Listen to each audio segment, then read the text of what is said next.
gente tinha contato com a matéria, mas a gente não tinha contato ainda com o trabalho, como era. E no Ministério Público, naquela época, a lei era um pouquinho diferente. Nós tínhamos alegações finais escritas, contrarrazões, enfim. Mudou um pouquinho os ritos aí, né, ao longo dos anos. Eu já sou formada há 20 anos. Mas eu fazia muita alegação final ali dos processos e eu recebia muito aqueles processos. Foi quando eu já gostava de direito penal, já era, né, uma coisa assim. Eu sempre gostei de filmes de investigação, de livros. E eu já gostava, livros do John Grisham, né? Mas aí foi quando eu comecei a ter contato e eu realmente gostei. Chegou um ponto que eu peguei e falei, não, agora eu preciso de um estágio. Todos os meus colegas de faculdade já estavam estagiando. Eu preciso de um estágio para aprender a advogar, porque eu só sei trabalhar no Ministério Público e eu não vou sair promotora.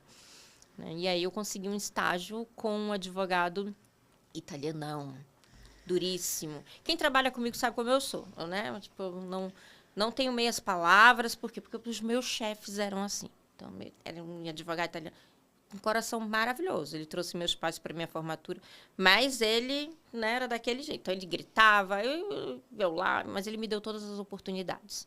Fui estagiar com ele, entrei como estagiária no escritório dele, com a carteirinha azul de estagiária da OAB. E ele tinha essa coisa, ele gritava, e ele era, não sei, até que um dia eu também gritei com ele. E aí, quando eu gritei com ele, ele falou, e ele me incentivava a estudar, prestar concurso. E aí ele falou assim, ok, porque ele já tinha parado de estudar há muito tempo, né? O OAB dele era 16 mil e alguma coisa. Nossa. O Código de Processo Civil era alguma coisa. Eu contestava ele, aí eu falei, não, mas eu só parou de estudar. Porque ele falava, quando você tem de vida, eu tenho o dobro de profissão. Eu falei, então, mas só parou de estudar. E aí? E aí, no dia que a gente teve essa conversa, assim, que foi mais enfática, ele fazia captação de clientela e eu fazia as peças e toda a parte jurídica, de papelada mesmo. O povo não gostava quando eu ia nas audiências, né? Eles questionavam, você já é formada depois que eu já estava... Porque eu entrei como estagiária e lá fiquei advogando até passar no primeiro concurso que eu passei. Então, ele me incentivou, foi uma pessoa maravilhosa na minha vida. Mas, assim, duro, né? Então, jeito de falar, nas palavras ali. E foi assim que eu acostumei. Porque o meu chefe, que era promotor, também era assim. Ele ensinava desse jeito. Ensinava com a maior boa vontade do mundo. Me ajudou muito, em muitos aspectos. Muito rigoroso. Muito rigoroso. E aí, depois, continuei advogando nesse mesmo escritório. E comecei a estudar para concurso que o meu chefe me incentivava.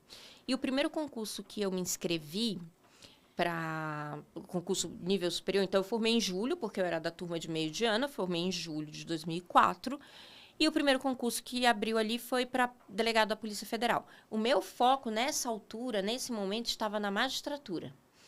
Mas eu me inscrevi eu queria ver como era uma prova de concurso nível superior, porque eu já tinha feito várias para escrevente. Eu queria ver como é que era a prova. E aí, eu fui lá. E assim, gente, não é que eu sou gênio, não. Nesse ano... A Polícia Federal foi 2004. Foi o último ano que a Polícia Federal fez concurso para delegado, foi 2013. Ficou quase 10 anos sem concurso, aí porque eles mudaram a prova. Eu tenho essa prova guardada até hoje. Eles fizeram 120 questões, CESP, uma certa anulava uma errada, anulava uma certa, e era uma redação. Não tinha peça, não tinha. Foi uma prova bem mais simplificada. E aí eu fui no limite de corte da nota para poder corrigir a redação. Na verdade, eu não estava no primeiro momento, eles anularam uma ou duas questões. Fui no limite de corte, eles corrigiram minha redação. Eu sempre fui muito dos livros, muito da leitura, modéstia à parte. Minha redação me levou a nota lá para cima e eu aprovei. Eu falo que era para eu ser delegada desde sempre. Eu tinha 22 anos. Eu tinha acabado de me formar. E aí eu fui... Só que assim, eu aprovei no susto. Eu estava estudando para a OAB, porque eu ainda tinha que tirar a OAB. E aí, todo mundo ali se preparando e eu tinha prova física. E eu vou falar um segredo para vocês, assim, que meu irmão quer morrer comigo por isso, mas a culpa é dele. Eu não sei nadar. Eu cresci em frente ao maior rio do mundo, subindo e descendo o rio Amazonas, porque para visitar minha família que mora em Manaus, eu tinha que ir horas dos barcos. Horas e horas de barco, mas eu não sei nadar. E a culpa é do meu irmão, porque quando a gente ia para os igarapés, que são tipo uns lagos, a minha mãe falava, leva a tua irmã, ele não queria me levar e eu não sei nadar. E a prova da Polícia Federal tinha natação. Ai, e eu reprovei na natação. Eu fiz a barra, eu fiz a corrida, eu fiz o salto e eu reprovei na natação. Que eu nunca entendi o motivo dessa... Desculpa, mas nunca entendi. Não, e o tempo porquê era da natação. ótimo, porque quem sabia nadar, era assim, 50 metros, foi ali no CP da USP a prova, era ida e volta, E o tempo, para quem nada, era perfeito. E você podia nadar de qualquer forma. E você tinha 2 tentativas, mas na primeira eu passei o tempo e na segunda eu encostei na raia. Não podia encostar. E, enfim, não passei. Eu tinha 22 anos. Deus sabe o que faz. 22 anos de delegado da Polícia Federal. Ninguém me segura. Eu fiquei advogando e continuei prestando concurso, estudando. Gente, eu estudava. Eu brinco que, assim, eu não tinha dinheiro. Então, quando eu admiro pessoas que têm dinheiro e estudam. Porque não ter dinheiro era um estímulo muito grande para estudar. Eu não tinha dinheiro para ir no shopping, eu não tinha dinheiro para ir no cinema, eu não tinha dinheiro. O que eu fazia? Eu estudava. Então, Aquilo não era... Você não tinha a opção. Vou estudar, eu vou pro churrasco. Vou estudar, eu vou pro cinema. Vou estudar, eu vou ver o Netflix aqui. Eu não tinha nem TV a cabo. Pra entrar na internet, a gente tinha que esperar o pop meia-noite pra usar um pulso só. Porque senão, né? Não...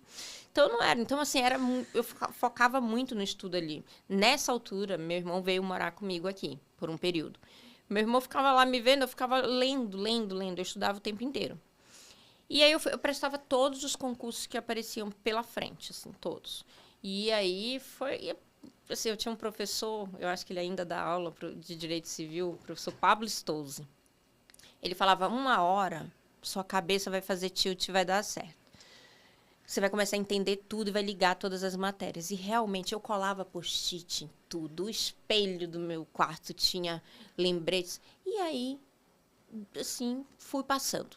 Passei num concurso nível médio para oficial de promotoria e voltei a trabalhar com o mesmo promotor que eu havia estagiado, porque ele me puxou para trabalhar no Fórum Criminal Central da Barra Funda. E ali era um trabalho muito simples, mecânico, né? Então me dava muito tempo para estudar. Nessa altura do campeonato eu já estava ali aprovada para a 2ª fase da magistratura. E, novamente, naquele ano... Calma aí, como é que foi passar na primeira fase? Volta. Foi assim, eu estudei e passei. Quando chegou na 2ª fase, em 2007, não foi peça. Era dissertação novamente. O Código Civil, hoje, do Reale, porque eu entrei, era o Código de Bevilacqua. No meio da minha faculdade, trocou o código. Então, eu fiz faculdade metade com o Código 16 e metade com o Código do Reale. E ali veio os princípios gerais do direito. Não sei se tudo se estudou normal, porque foi o seu normal. O meu foi novo, né? Que era aqueles princípios de eticidade, boa-fé objetiva. A minha redação era para falar dessas características. E eu tinha lido um texto, assim, desses livros que tem coletânea de textos, que falava sobre esses novos institutos que o Código Civil trazia. E aí eu estava ali aprovada. Eu estudava muito, não tem sorte, não tem jeito.